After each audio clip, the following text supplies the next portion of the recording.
ready to our meeting for this month, and we'll do our best to make everything go smooth and easy. And thank you for being here. So, additional agenda items. Do we have any additional agenda items? Mr. Chair, we do. I'm sorry to add this back in, or add this in. The Lander District Rec Board last week interviewed and voted to accept a new board member. We had a sudden departure from the board. So since that needs the school board's approval, we could add that as a quick action item tonight.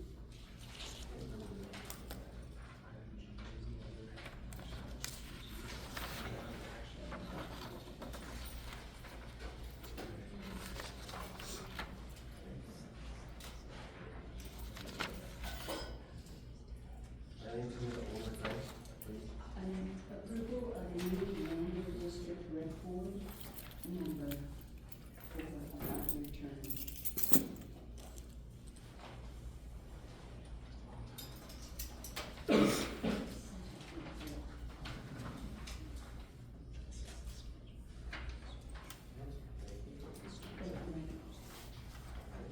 Is there any other additional items that we added to our agenda? Mr. Chair, members of the board, not a new agenda item or an addition to the list of items, but a new attachment under personnel. We had some late breaking hires that needed to be added after the agenda was published, so hopefully we can consider those.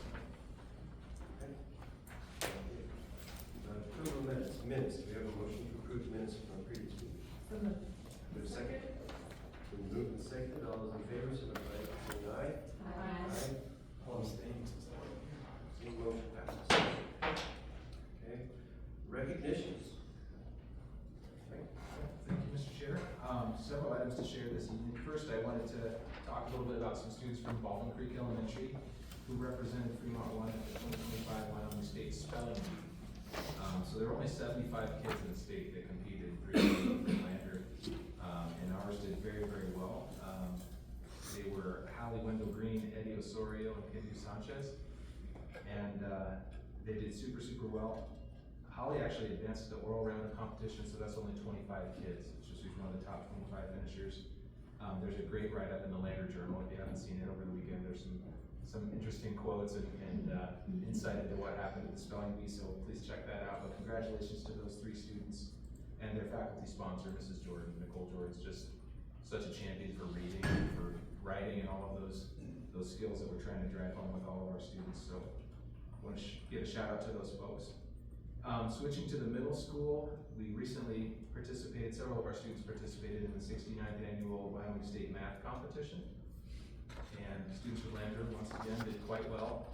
We had 4 top 10 finishers in the 7th grade division and 4 in the 8th grade division. And those students were Rhythm Hiltz, Elizabetha Olson, Nico Sandel, Declan Jacobs, who was a first place winner, Asa Kozlowski, Quinn Corcoran, Rohan Sundarisa, and Alex Wise. So those were our 8 top 10s for 7th grade and 8th grade combined. I wanted to say congratulations to Caleb Stephen, Phil Moore, Alana McGilvray, and Aaron Kriego. That's our math team over at LMS. They do a great job. And I'm sure some parents were working with these kids as well, so shout out to everybody that had a part of that success. Also, at LVHS, I wanted to share, we had an artist in residence visiting Lander School District last week. This particular artist, some of you may know him and remember him from when he was a student. He's an LVHS alum, Jacques A. Black, class of 2015. He's now pursuing a Master of Fine Arts in Creative Writing, and specifically poetry, at the University of Memphis. And if you haven't heard him speak about his writing or read any of his poetry, you're missing out. It's absolutely amazing, and it's cool to see his background growing up here in Fremont County and how that's impacting his work. It's really wonderful. But he spent most of the 5 days of last week working with students in just about every school. It's hard to make that work out this time of year to bring someone in that gets to spend time with every student or every classroom, but he did a lot of time working with our students. Even did some poetry workshops during SRB time at LVHS. So I wanted to thank Jacques for spending time with our kids and coming back and not forgetting about Lander as he goes out into the world and pursues his dreams and his career. And also a thank you to Lisa McCart for organizing that whole visit. Last but not least, a bit of administrator recognition. The Wyoming Association of Elementary and Middle School Principals elected its executive board recently, and 2 folks from Lander are on that board now. Megan Park was elected vice president. Congratulations, Megan. And Johnny Horton was elected the middle level representative. So Fremont One is.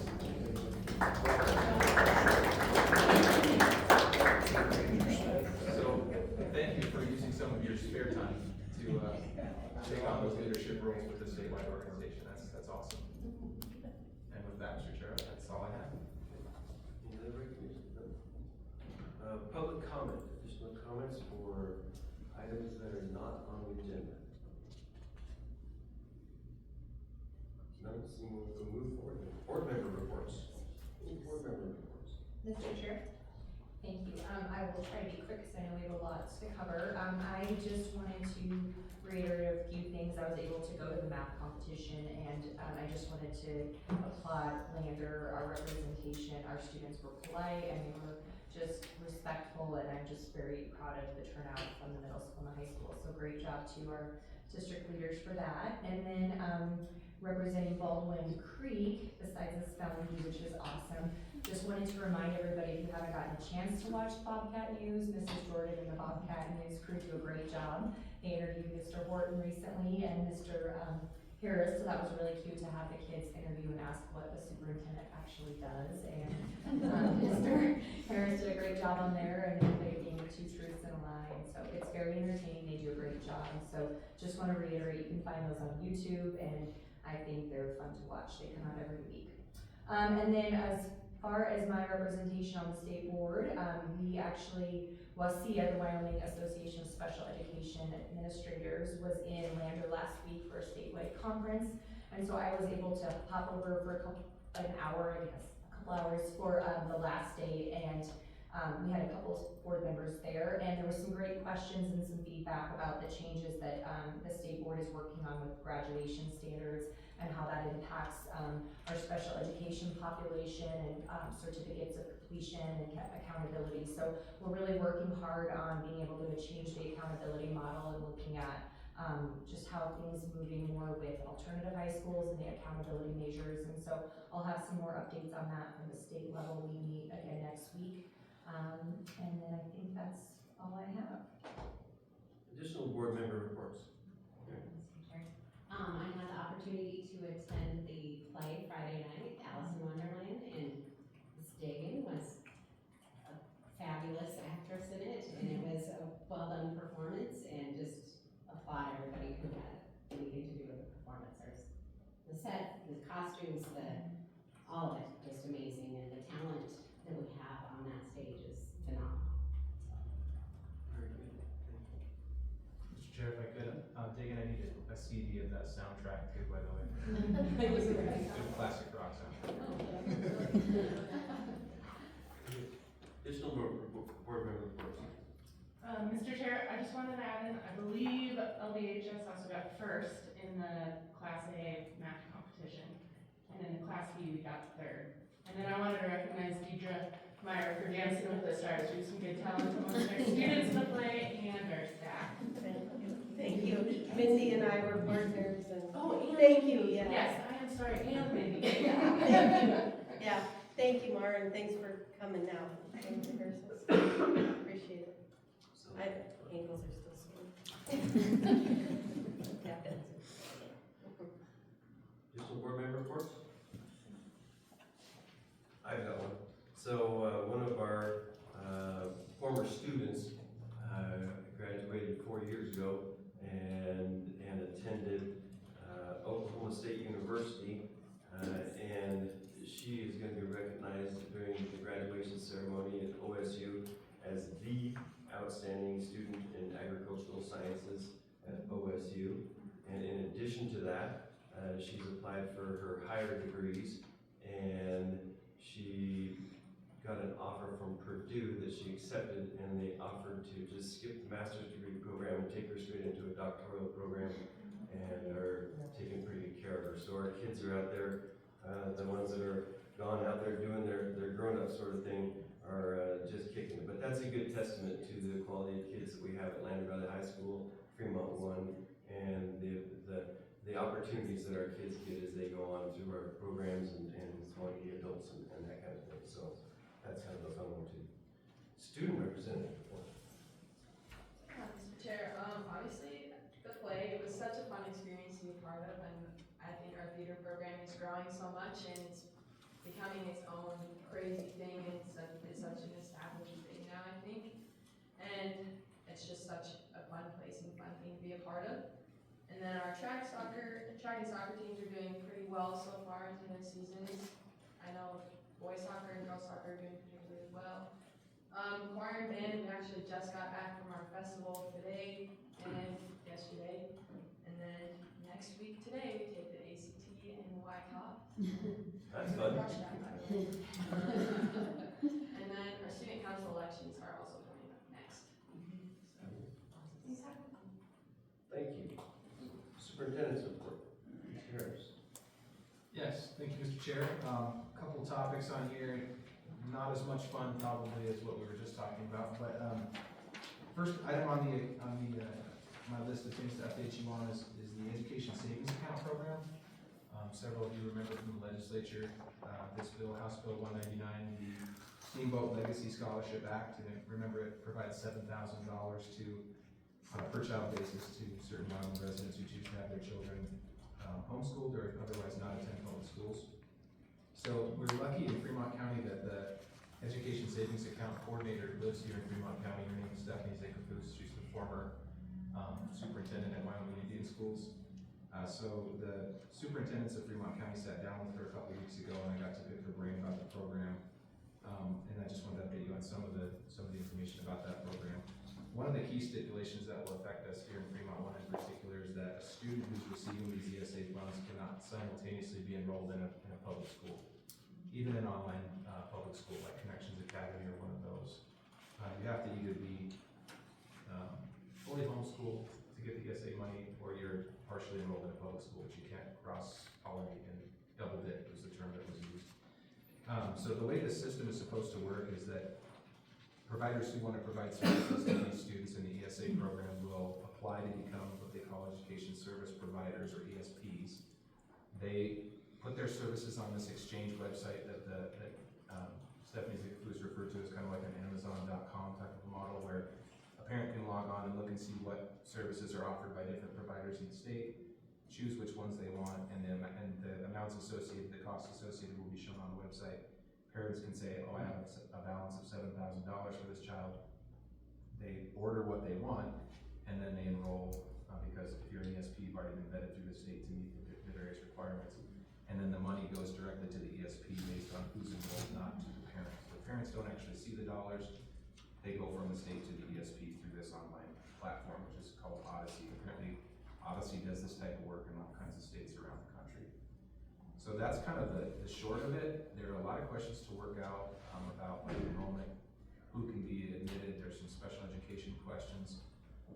Obviously, if you're homeschooling and you're accepting some money for the education savings account, there's some question about proportionate share, which is an amount of federal funding that's available to non-public school students who have IEPs. So there's still some other details to work out. There's a large document in the agenda there that's linked. It's called the ESA Provider Handbook. That's I think about a 40-page document. There's an FAQ document that the state put out, but as we get into this process, I think there's going to be a lot more questions asked and hopefully answered. Unfortunately, Stephanie Zickerfoos is resigning from the role, so she's going to be done soon, and I don't know yet who the contact will be in Cheyenne on the program. But I'm going to keep tabs on that, because I think in Lander we have a lot of parents who are homeschooling and working some with the school district, and I just want to make sure we understand all the implications of these changes as it could pertain to those students and others who might want to participate in the ESA program. So if you're doing ESA, that precludes you from taking one class at high school. Right. We used to, that's correct, sorry, Mr. Chair, Mr. Jensen. We used to do sort of like a partial ADM on those students. We'd do a fractional percentage, and we'd get like 13% of the funding for a full-time student, so that student could attend AP Bio or whatever the class was that they wanted to take. And even that partial enrollment is no longer going to be allowable if the student opts for an ESA. The second topic that I hope to cover was on policy CKA, and since subsequently we added an action item on this topic, so I'm gonna save that for that part of the agenda. And then I wanted to touch on the graduation rate calculation changes. Mrs. Jacobs mentioned those in her board member report, but several of us have been kind of frustrated, and by us, I mean just members of the education community, parents, superintendents, principals, teachers, have been frustrated with some aspects of Wyoming's graduation rate for some time. And State Superintendent Dave Felder convened a group of stakeholders online and kind of got some feedback. Mr. Neuendorf attended, I attended, Deidre Meyer attended, I think Chris Jones also attended, who manages our student information system. A lot of other people around the state were there. One of the main concerns we have is that when a student starts in public high school, and let's say they're freshmen, they're in public school, and later on the parents decide, you know, we'd rather homeschool this child. That student would be counted as a drop and would affect our graduation rate negatively. So that was one of the main concerns that stakeholders brought to the WDE's attention. And they actually issued some guidance on the 31st of March, and they are changing the way they calculate the graduation rate to include those students as transfers rather than drops. So students are free to go back and forth, and they will not be counted as drops. Especially with the ESA program, we're going to see some movement probably of students either in or out of public education. And it's nice to know that public schools won't be penalized for those kids when parents make allowable choices regarding their kids' education.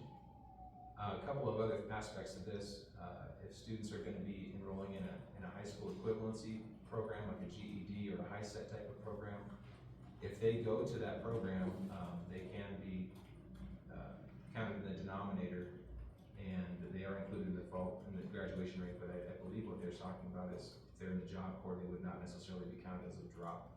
So that I have to get some questions answered on that too, but they're making some positive changes. The students with significant cognitive disabilities question they haven't solved yet. Some states have an alternate diploma, so those students in those programs do not count against those states' graduation rates, but in Wyoming, even if a student stays until they're 21, if they don't get the one and only diploma that's offered in Wyoming, they are counted as drops, which doesn't seem like the right way to classify that student's education outcome. So we're going to continue to work on it, but those are some positive movements that I wanted to make sure the board was aware of. And add on to that, Mr. I know that the state board has been working on that because some of the requirements are statutory, some are, established by the state board. And so I think that's one that the state board has been established to look at for accountability, so it's not in statute. And that is something that we're aware of and is a concern. And, it's not fair for districts that are doing the right thing to push, continue to enroll kids till they're 21 and give them a certificate of completion and then have them be penalized for that graduation. So that is hopefully something that will come out soon. And, I know our graduation rate looks great, but this will be nice not having the homeschool and, if we could change the IEP students that are on certificate of completion, I think our numbers will look really great. I don't have anything else for the next report.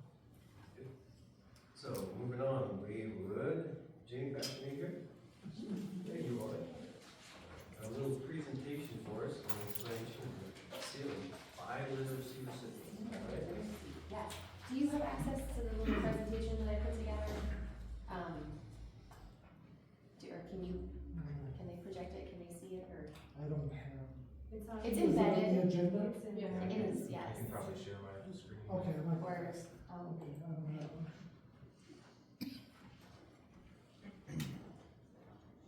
okay, well that loads. I don't want to take up too much of our time.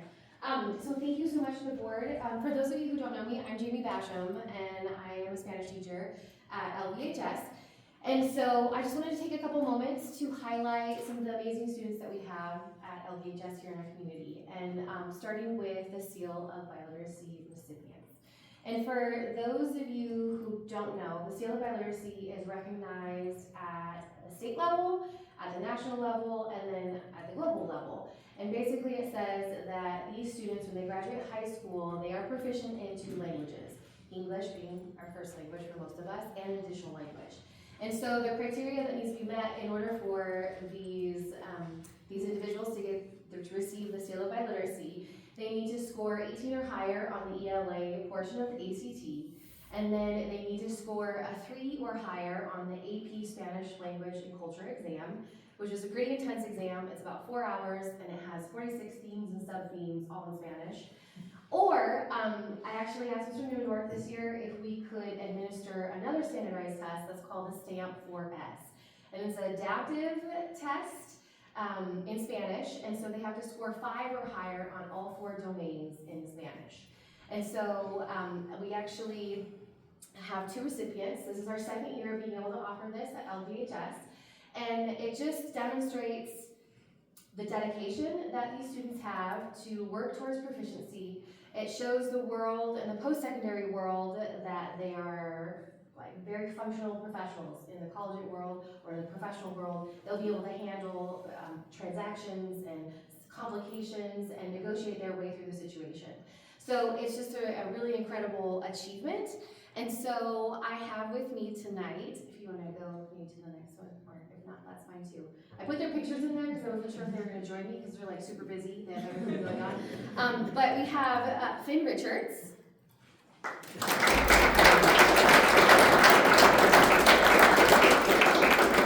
And then so Finn, he is a Trustees Scholar recipient for the University of Wyoming. So he will attend UW in the fall and he will study pre-med and biology. So that's been taken pretty far with his Spanish, right? And then we have Emma Jones.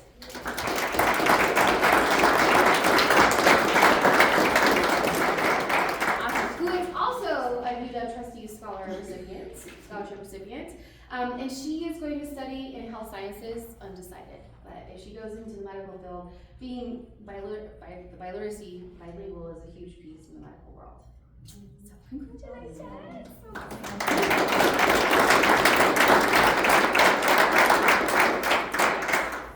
Okay, I'm not done yet. I'm sorry.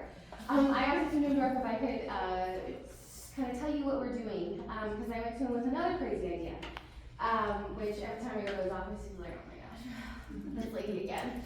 And so, I don't know if you know this or not, but in 1999, there was a Wyoming legislative session that enacted that K through 2 has to have languages, world languages taught in the classroom. And there was federal funding that went along with it, and this was to be enacted into the 2002-2003 school year.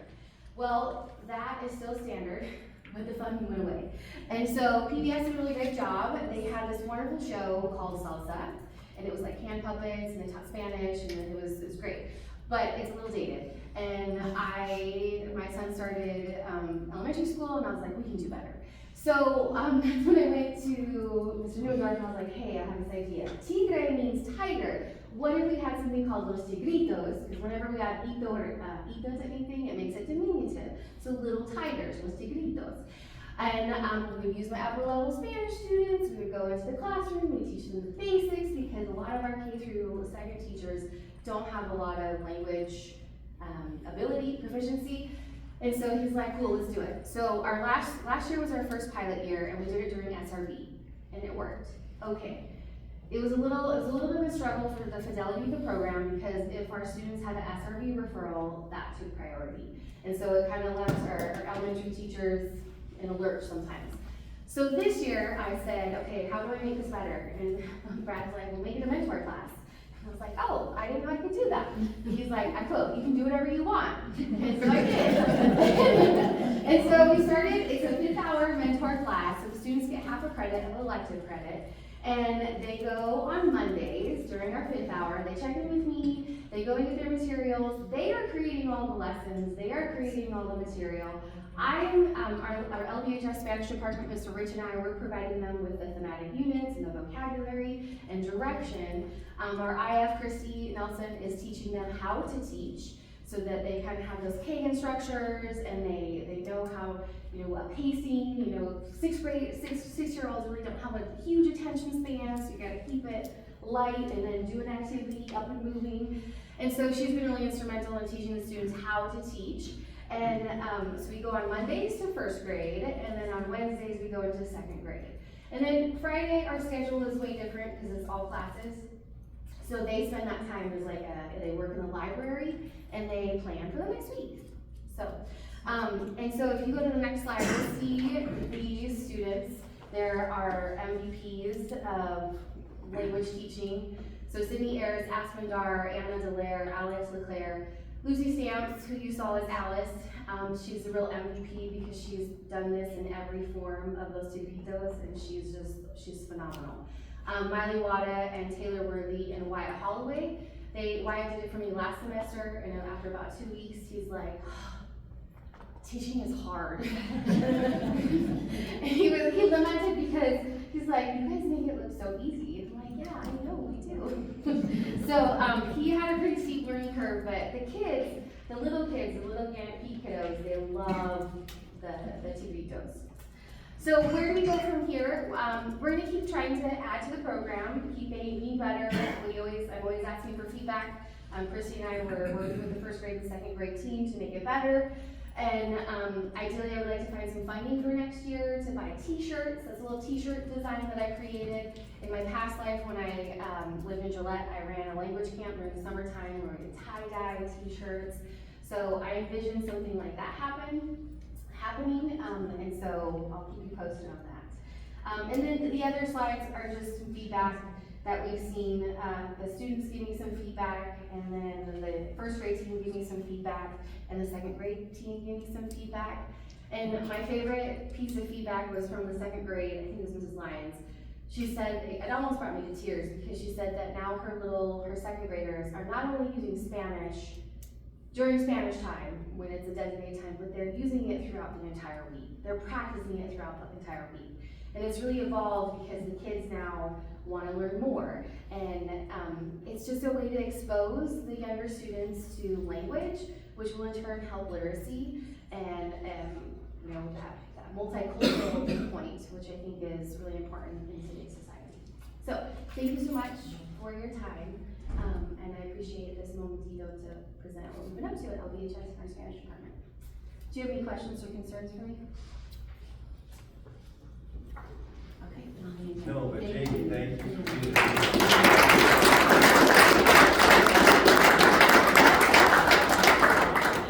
And congrats again to Emma and Finn.